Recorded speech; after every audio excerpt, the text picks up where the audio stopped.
Elijah set up all these schools and then developed this man to become more effective, so that by the time he was going home back to God, he could look back to a nation that looked more like what he dreamed of. He could look back to a nation where Baal was no longer the God competing with Jehovah. He could look back to a nation and see thousands of men with his vision, with his message, with his dream, and who were now actively engaged. And actually, you notice that when Elisha was coming back after seeing Elijah off, as it were, we could say he went to see Elijah off to heaven. After seeing Elijah off to heaven, he was coming back, he manifested the same power of Elijah. And all those sons of the prophets came under Elisha, and Elisha began to lead them. So Elijah was able to set up what you might call an organization.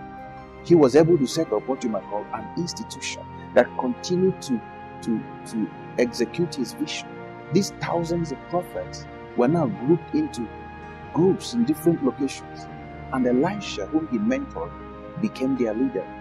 And so after Elijah was gone, the message continued, the work continued, his vision continued to be executed. This was a far more important assignment for Elijah, but he could not have received this elevated ministry. He couldn't have received this elevated paradigm to his task if he hadn't paused and sent a signal to God that I'm not interested in fire if there's no point to it. I'm not interested in earthquakes. I'm interested in transforming my nation. And as you look ahead this year, I want to encourage you to walk in the footsteps of Elijah.